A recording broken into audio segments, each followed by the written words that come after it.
Hello everybody, welcome along. My name is Benjamin Bloom. This is the Benjamin Bloom Football Channel. Please leave your bias at the door and join me to discuss the return of Fulham down to the Championship. Fulham were relegated last night. 3 games left in the Premier League season. It was a key head-to-head with Burnley and they didn't get what they needed. And Fulham, after just 1 season up, are relegated. And remember, last time they were up for just 1 season also. So we now have a situation with Fulham of being relegated here in 2020-21. They were promoted in 2019-20. They were relegated in 2018-19. They were promoted in 2017-18. I know fans do not like this terminology, but a real yo-yo for 4 years now, a different division in each season for the past 4 seasons now for Fulham. And they are preparing for life in the Championship. Well, Scott Parker said they'll start preparing for life in the Championship. Still a few games to go, but behind the scenes, I'm sure that will now be taking place. We're going to have a look at what went wrong. We'll start there with the actual promotion last season. So you can see 4th position there, 81 points. Honestly, on the last day of the season, any of the 3 teams could have gone up. None of them won. West Brom getting over the line in the end. Fulham winning in the playoffs. And I just think it's important to put up that team that wins the playoff final because it's going to change a lot. Look, Ruddock, Brian, Reeve, Hector, Adoy, Harrison Reed, Tom Kearney, Cabano, Onoma, Reed, and Abubakar Kamara. Obviously, Mitrovic was injured during those playoff games. I think he came on at the end of the final, didn't he? But was a odd one covering Fulham that season because I was constantly going back and forth and being asked, oh, is Parker good enough? Is he doing well enough? And there was a bit of a sense that he wanted to play this type of football and either the players couldn't quite do it or they hadn't quite got what he was trying to do or he wasn't quite telling them well enough. And there was a bit of a sense that having Alexander Mitrovic in the Championship, which was 26 goals, that he bailed them out on a few occasions when maybe the pattern of play might have failed them. So although it was a promotion, it felt very much like a promotion of, well, you've got the year 1 parachute payment, you've got Mitrovic, slid in 4th and then won in the playoffs in extra time in the final, having lost the second leg of the semi-final, etc. There were lots of times where people were asking questions and saying, is this the most convincing promotion ever? Possibly not, but I said of Parker all last season, it's quite binary with a year 1 parachute team. If you get up, good job. Just get back up, get out, make that advantage count and up you go. And that's exactly what Fulham did. Here is the summer business and it's massive, isn't it? There's a lot of info on there, so I'll try and go through quite quickly. Knockaert, 10 million. Obviously, that was a loan to buy that kind of, I think it was announced before the end of the previous season. It's going to get loaned straight back out to Nottingham Forest again. So I don't know what type of deal was done there. I think I'd call it a bust if it was 10 million because it didn't really fire them to promotion. Obviously, they got there and, go make hay and bank the money. So, hey, maybe it didn't cost them in the long run if they got over the line. But, yeah, it does feel a lot to be dropping to then loan straight back to Nottingham Forest, doesn't it? Harrison Reed, okay, good deal, 25, English, decent player, worked his way in, didn't he? Terence Congolo, 4 million quid. Don't know how much he's been used, has he? Kenny Tete, that was a full-back in. They were struggling with right-back all last season, weren't they? I think Dennis Adoy, Steven Sessegnon, Congolo himself came in on loan and was tried. Just couldn't nail down a right-back. That was the supposed answer there.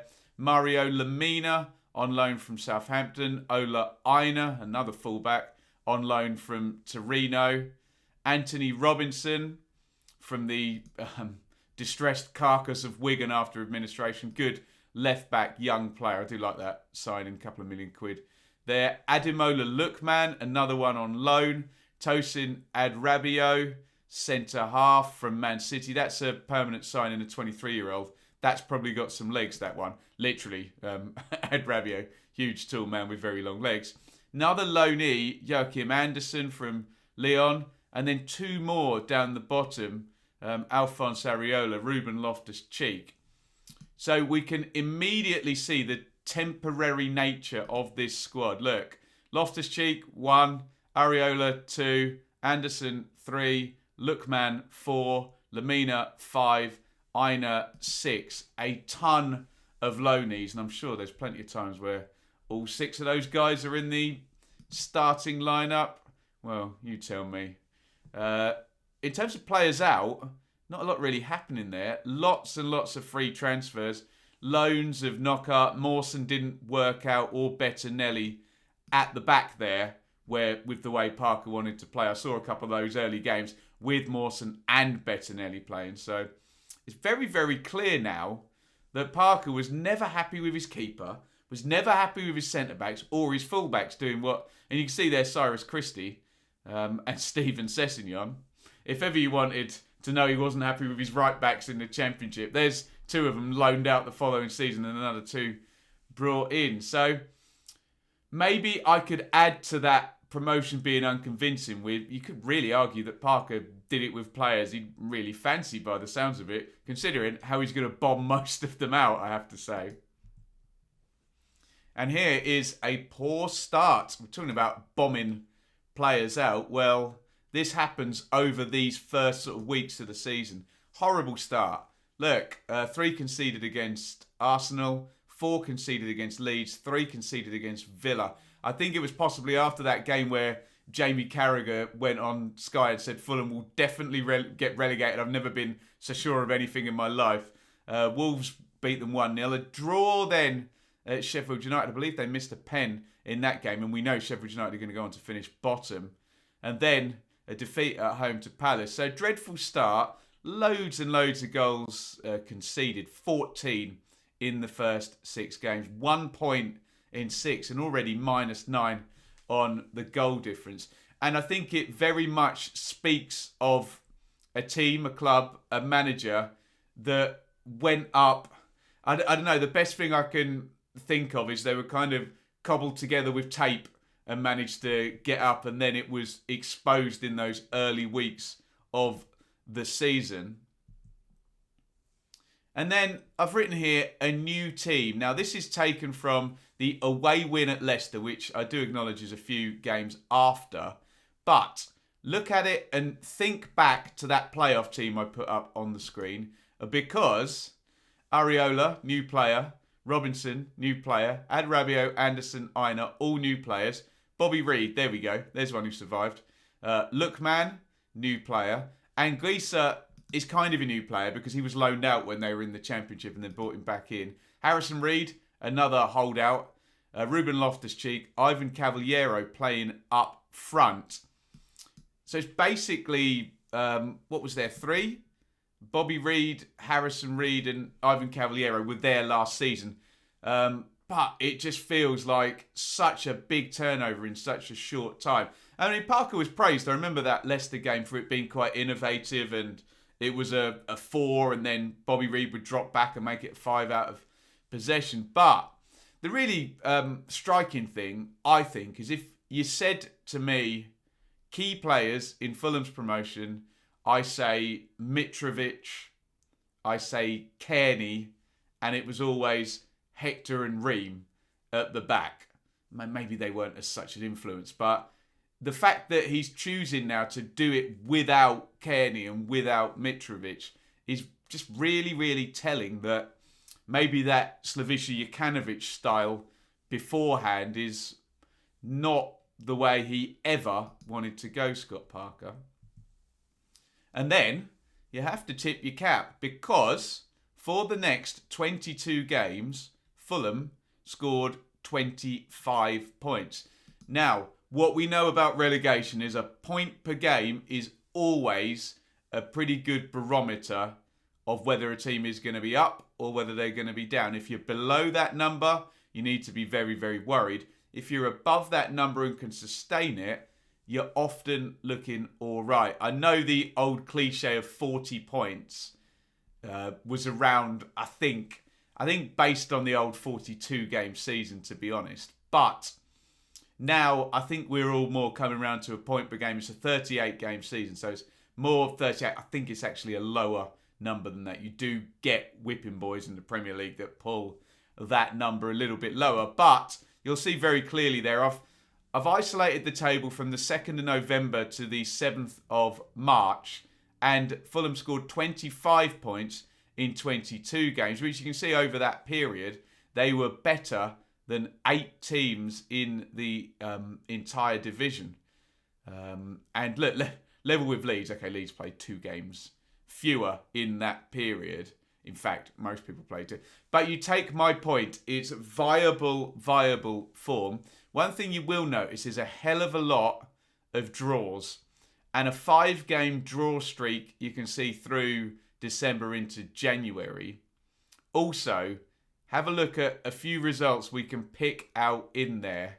I.e. Fulham 0, Brighton 0, Newcastle 1, Fulham 1, Fulham 0, Southampton 0. And they're all in a row in December against key rivals. Then into January, Brighton 0, Fulham 0. Any other direct rivals in there? They did beat Sheffield United. Then another one, look, Palace 0, Fulham 0. So what we got was a good run from Fulham. What would have taken it over the top and really pushed them with a really good chance, because they were never quite out of that bottom 3. I think they were sort of level with Brighton at one point, and there was a point in game where they did slide above Newcastle, but we'll talk about that, and then they didn't finish the game with the win that it looked like they were going to be getting. But what we're seeing is the ability of the clubs who didn't get relegated to not lose to the likes of Fulham in the bottom 3. So people like Graham Potter and Steve Bruce, Sean Dyche particularly, Sam Allardyce used to be the master of this, targeting games, and pretty much, given Fulham's start, were able to say, look, just don't lose this game, and Fulham probably don't have enough in their other games to get past us, was probably the thought, and sadly how it's turned out to be. But a long run of viable form, although you know where this is going because it's sandwiched between 2 bits of rubbish form. And there it is, the fatal slip. And we look at the table now, 3 games to go, 10 points adrift. Maximum upside is 36, and obviously everyone else has already passed 36 as a total. Yes, I acknowledge in that run there are tricky games. Look, there's Chelsea in there, there's Leeds in there, there's Manchester City in there, Villa. Oh, they're both Villa and Leeds pushing for the top half. But even in there still, and I'm looking at the Wolves game. I'm looking at that 3-game run actually. Fulham, Wolves, and Arsenal. Villa, Wolves, and Arsenal. I'm talking about Fulham for God's sakes.